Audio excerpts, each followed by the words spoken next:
This week, China's ZTE, massive threat or never mind, just kidding. Then, can machines make the future of journalism less full of fake news? The NYC Media Lab says maybe it can. All that plus, I'm going to share the untold story of my ongoing feud with Trevor Noah. Yup, it's about free speech, and so far I'm kind of taking a beating. That's Future Forward for this week. I'm DeRose. And I am Steve Rosenbaum, and let's launch. Hey, Gene. Hey, how are you? I am well. We're gonna save the best for last because I am in fact taking a beating, and I'll tell you all about that. But to begin with, our trademark loving and hating. I know that you've had a tumultuous week, so what should we start with? The hating part or the loving part? Well, let's start with loving. It's a wistful loving. We've talked about this one before, but I haven't addressed it in loving. And this week I'm loving Meetup. And Meetup is one of the standard bearers of web, almost not even 2.0 since it started in 2002.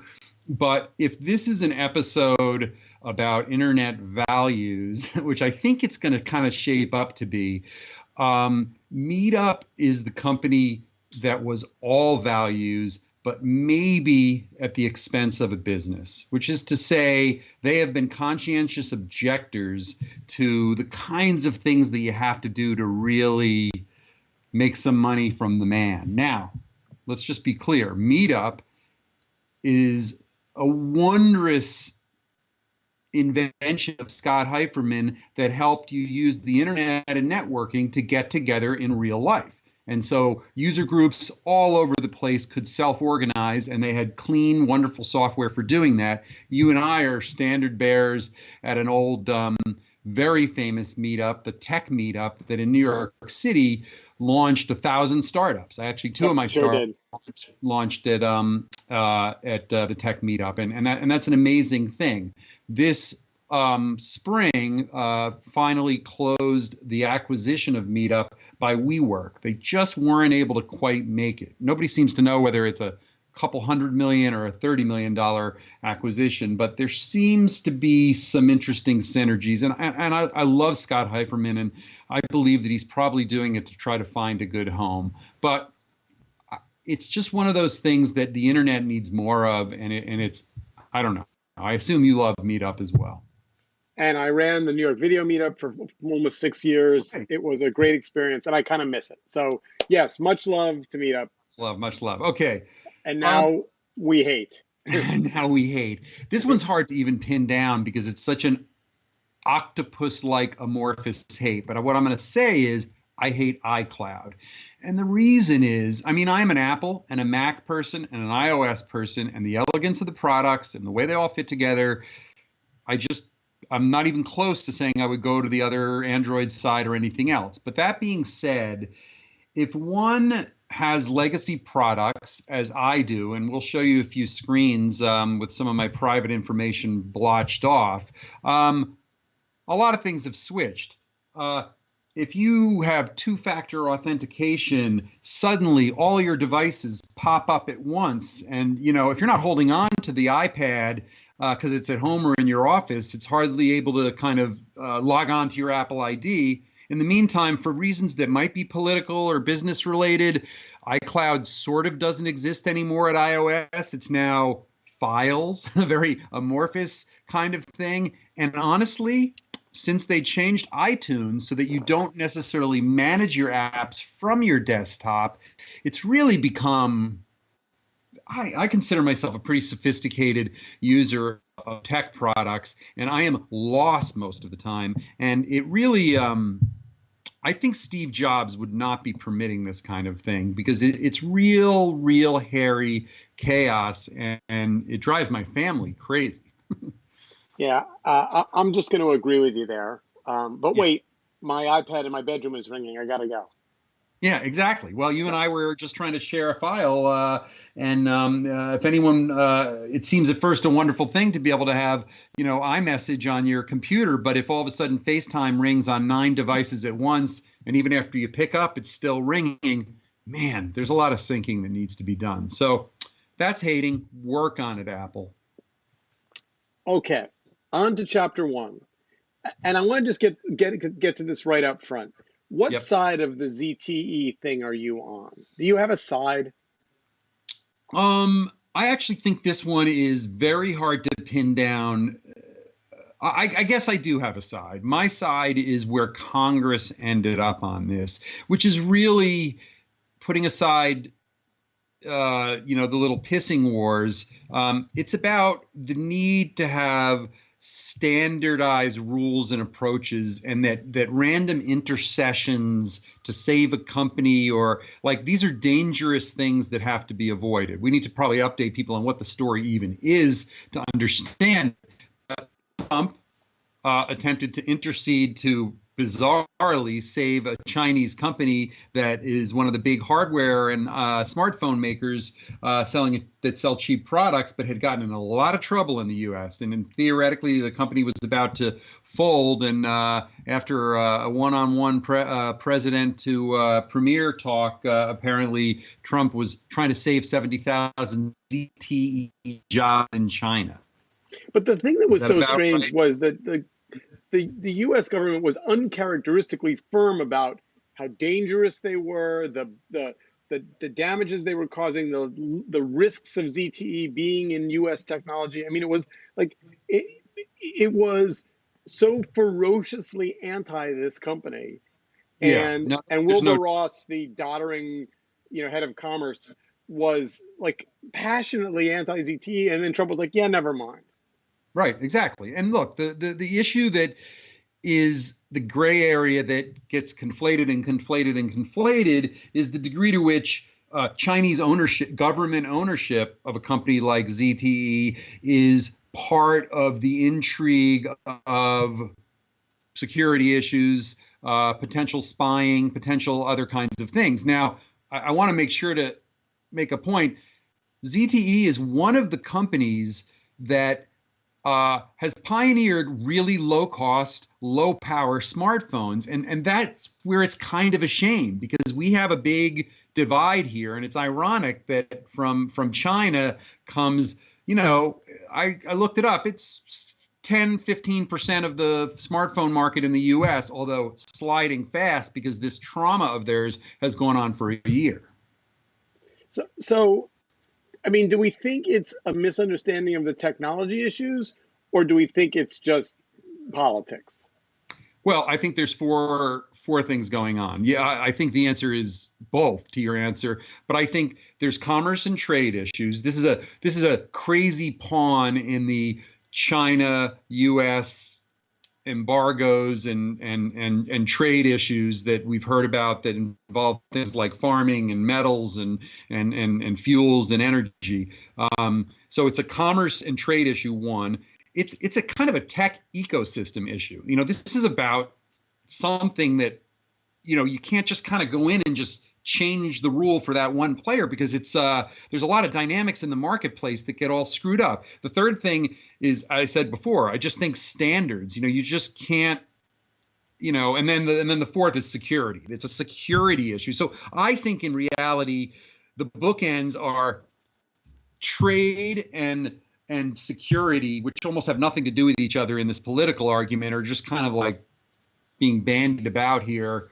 Paul Krugman wrote an op-ed this morning saying, Trump was being like bribed into saving the Chinese company. So, boy, we don't have the ability to know Well, the answer. one of the things that I've heard said, and I think that's intelligent, is, when you think about what the president does or doesn't do, it doesn't come down to, bribery needs to be proven.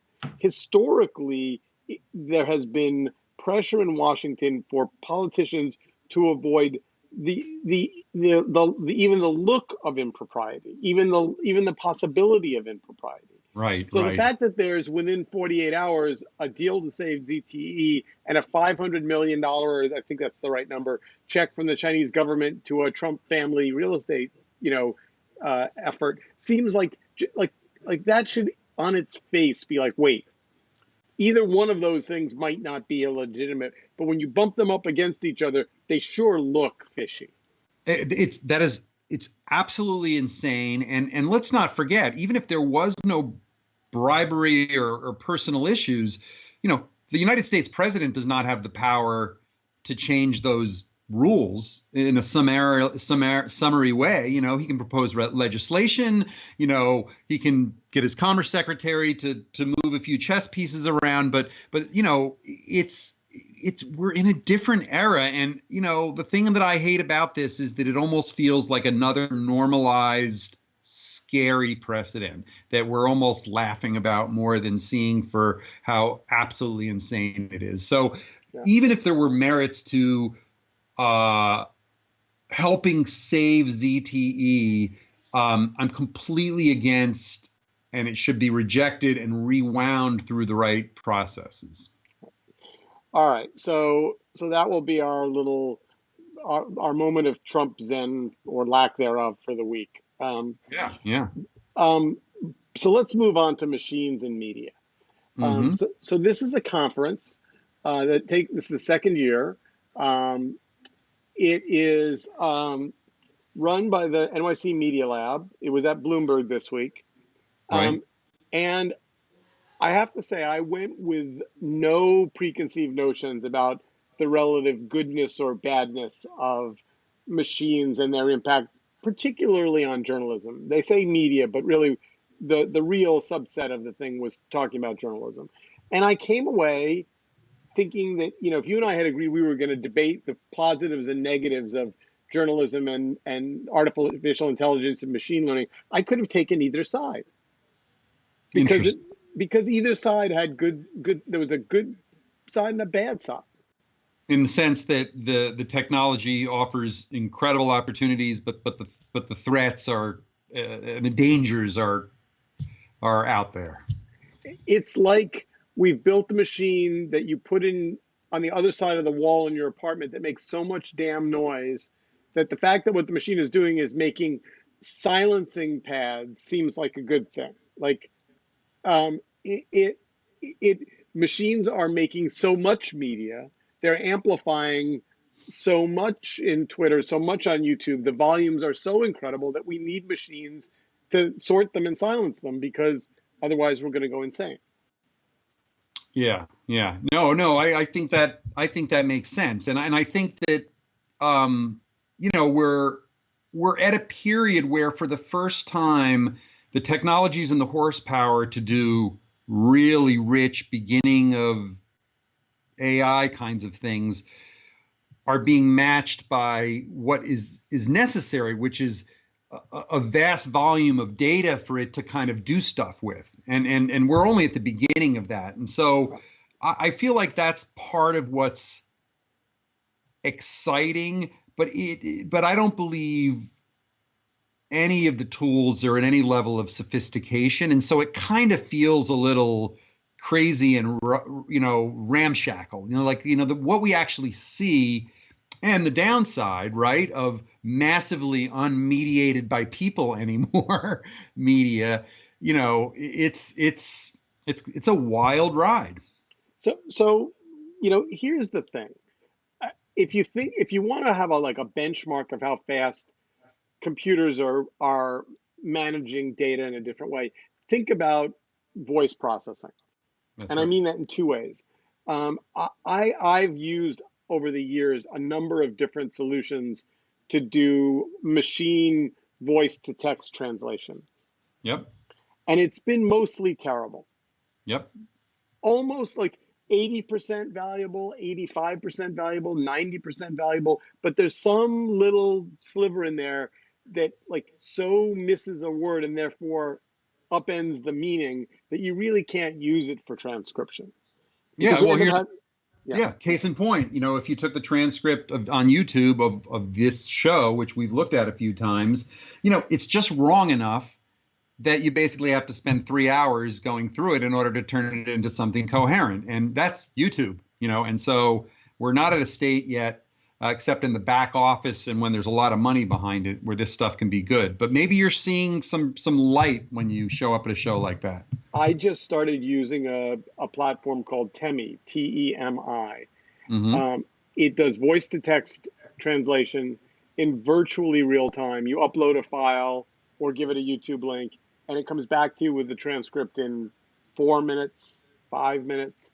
It's 10 cents a minute. So Interesting. and it's about 95% accurate. So And it is a web-based. This is not an yeah, app. web based. Right. But what shocked me about it is it's so much better than what I experienced, say, a year ago. Like it gets the sentence structure right. It gets the ums and the ahs right. You can have a conversation with 4 people, and if you tell it the name of the different people, it'll name the different that it knows the different voices. So on this show, it would say Gene speaking, and then it would say Steve speaking. Now it still doesn't do background ambient noise very well, so you wouldn't Right. really use it for like breaking news or anything like that. But in Right. terms of this kind of a thing, I mean, it's funny, I haven't run our show through it, and I will now that you've suggested it, because it'll be interesting to see how much closer the transcript is. It will. And I think that if we want to help people understand whether it's for personal use in the near future or business opportunity, I think we just kind of stumbled through the kind of linchpins in this, which is that, you know, what you can do on the web tends to be so much more significant in power because you're not having things being cached and uploaded and downloaded, especially when it involves voice and that kind of translation. Search itself is sort of like that. So if you see things that can be done on the desktop, and there are businesses that are based on that, that's great. There's a lag today that we're going to still see for a while, which is unfortunate since this is like our microphone, and we really would appreciate if we could just do dictaphone stuff while driving along in the car or whatever else. So it's a wide area, and it'll be really interesting to see how that unfolds. Speech is a big deal. It's a really big deal, and it underscores that we're still, I can't remember who coined the term, but we're still in the era of what we would call like the semantic web. You know, we Yep. think about video, we think about graphics, we think about VR, AR, everything else, and words and what is done with them is still at the core of everything. So there one of the themes, there was 6 startups that presented, and a number of them talked about machine learning, a number of them talked about shared code information, but there were a couple of them that talked about video. And I want to just play for you a minute 30 of one of the presentations, Yeah. because the theme that this presenter made was essentially twofold. One, that video is growing exponentially and is eating the web, true enough. And two, that it doesn't really actually yet work very well. And so machine ability to tag and organize video turns out to be really critical. So we'll just watch this clip and we'll talk about it. We are totally overwhelmed about the amount of video that's right now available online anywhere. And currently, more than 60% of the traffic on the internet is actually related to video. If you look at YouTube alone, it's about 300 hours uploaded every minute, which about sums up in 2 years' time will sum up into about 5 million years for a single person to be able to watch the content on YouTube, which was uploaded in a month. And ultimately, as things don't matter anymore. With so much content, with so much variety, things start looking all the same, and we tend to watch the things that we anyway are going to watch, and we don't find the things that we potentially would like to watch. So this basically creates a non-human scale problem anymore. Even though we are superior to any machine in understanding video content, understanding any type of visual content, we are not able anymore to deal with this variety, volume, and velocity of video content.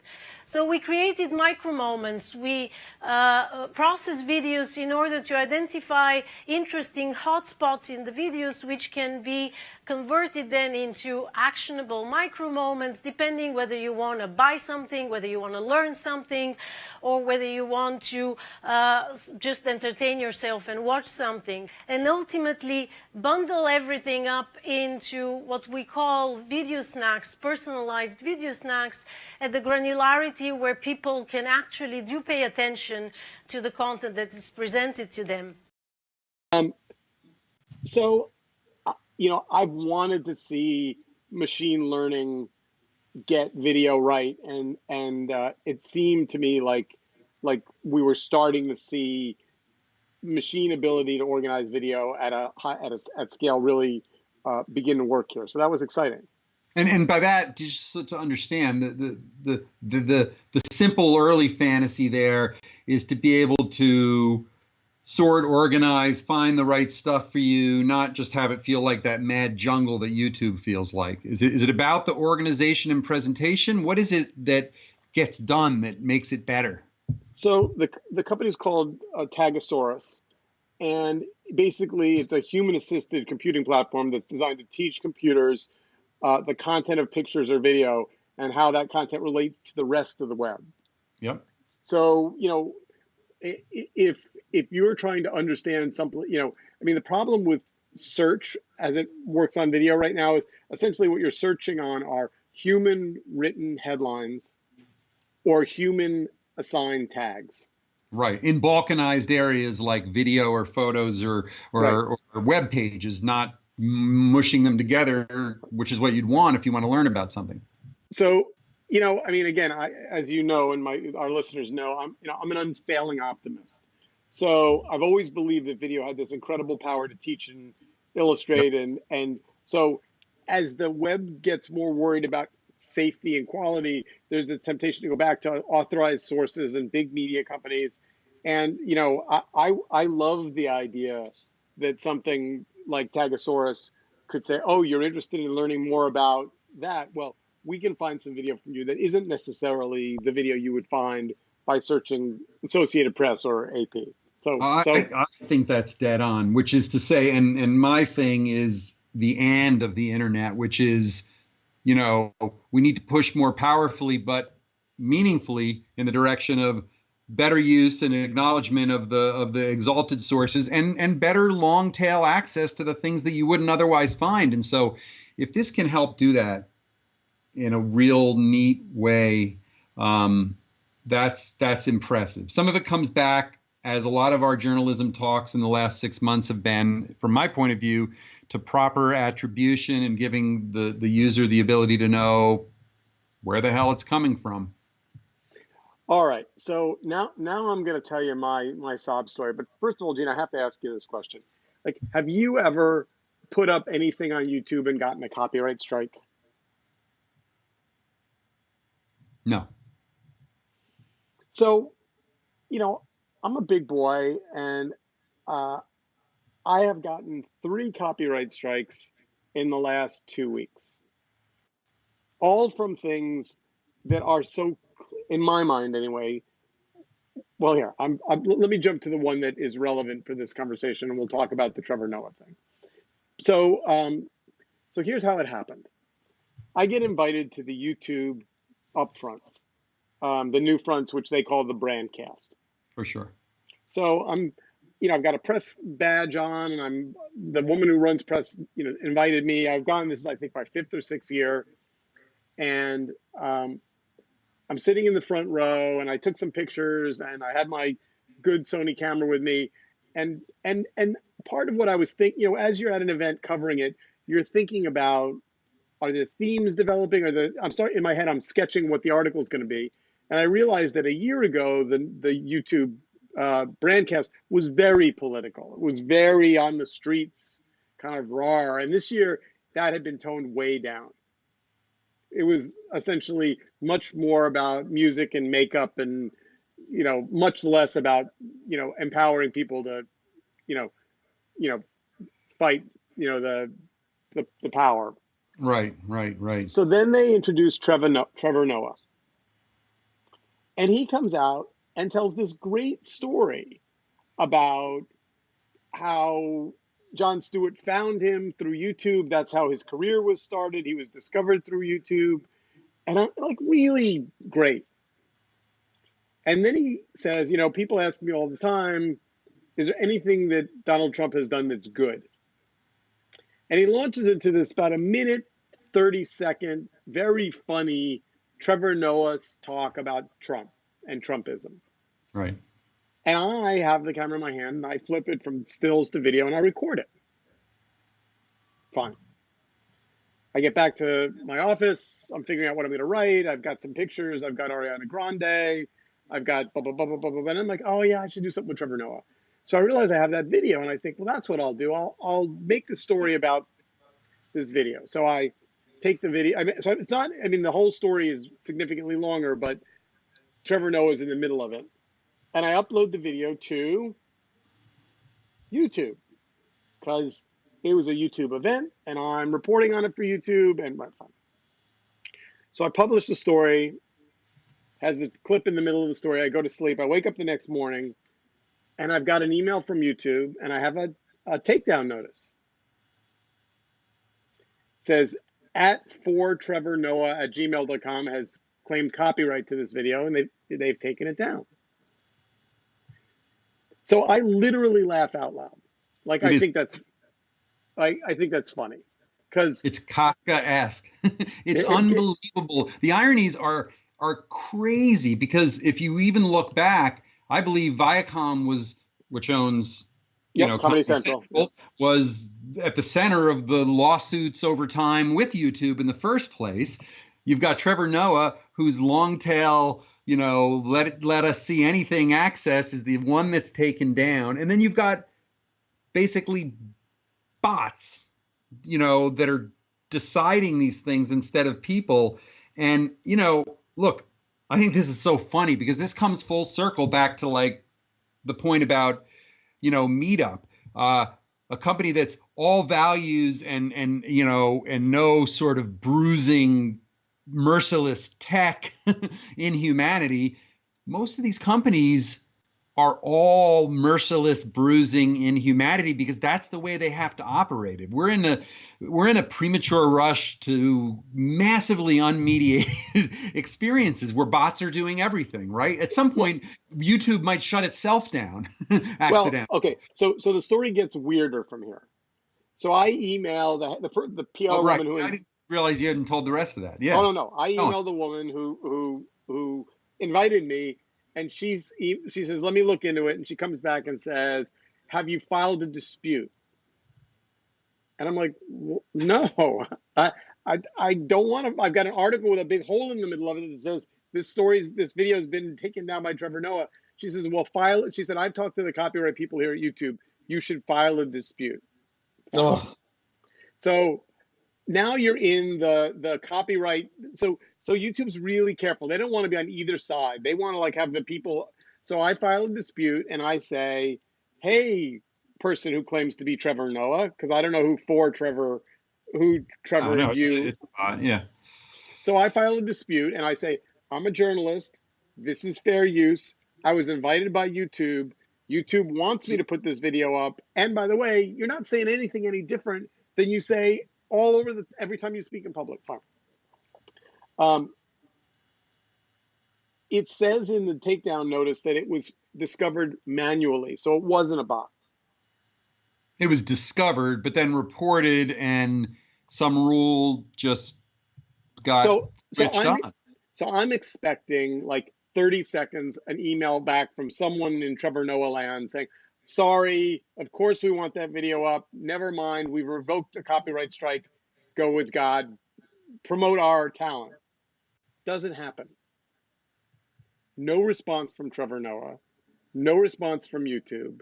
The copyright strike is now on my account. I'm now a criminal. I then decide to figure out who could care about this, and I email the head of PR at Comedy Central, and he emails me back and says, yeah, we didn't take it down. Sorry about that. Then I tweet the executive producer of, like, now I'm like on a mission to get this fixed. And I talked to Pat Offenheide, who teaches at American University and who's the kind of queen of fair use. And she says, not only is this so obviously a fair use claim, without a doubt, in 1 second, but secondly, the thing about news is all you have to do to chill free speech is just make people wait a week before they release it, because it's not news a week later.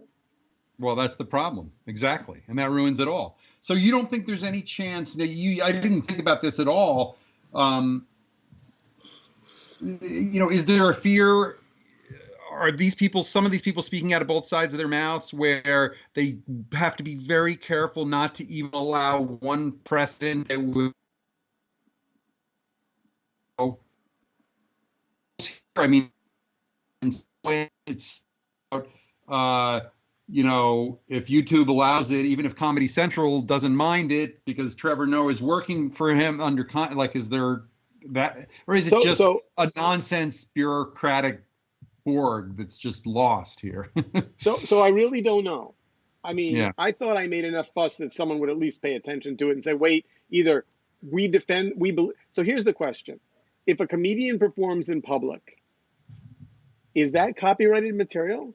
If there were 4,000 people in the room, if 10 of them recorded video on their cell phones and put it up on YouTube, would they all get copyright strikes? Is there some announcement that needs to be made that says everything that's happening on stage is not owned by you and you may not record it?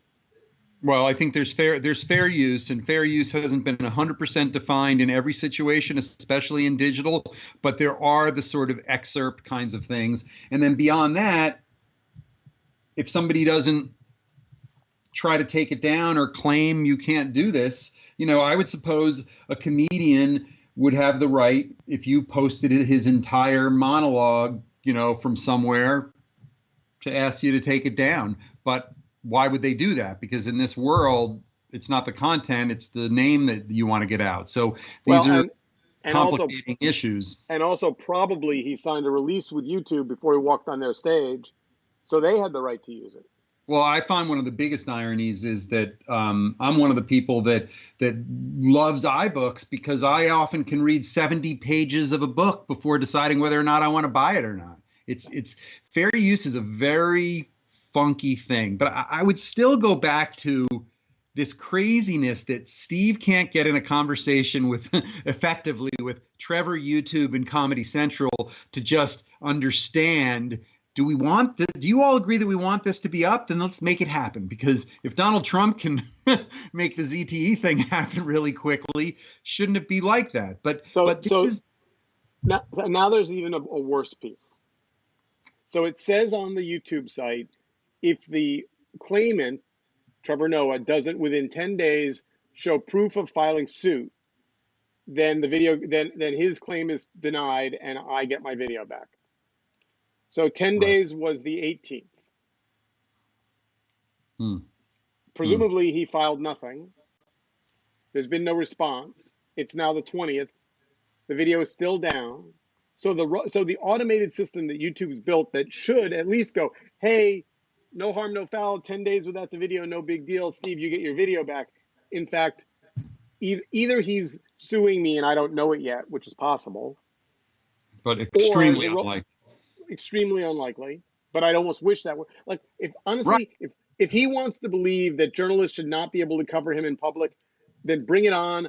I will, for a guy who is a left of center anti-Trump comedian, I'll have that fight with him all day in public. Yeah, he doesn't want that fight. He doesn't even believe in that fight. It could be someone who did it in his name. But you said it earlier, and I want to not miss, because I kind of did earlier, the fact that there's a little reverse badness going on here. It's like guilty until proven innocent. The fact that somebody can just get something to be pulled down summarily, and then you have to prove the opposite is, I wonder, was that a concession by YouTube a long time ago in settling this thing? Because that really surprises me. I think it used to work the other way. That's right. That would have always made sense. And the fact that it doesn't, but then there's this issue of, I guess you have to somehow prove that you are the one whose rights are being impinged. I mean, is that even you as you asked in one of your articles, is it even Trevor Noah, or did they just use his name? All right, we are out of time. Thank you for letting me vent my copyright spleen. You know what? It's a really good story, and if anyone, they should look at the things that Steve's written about this, because it's a big deal. It's amusing and it's funny, but it's a big deal. And with that, future on, I will report back if I ever do speak to Trevor. I don't expect I will, and I will see you again next week. Looking forward to it, Steve. Bye. See ya.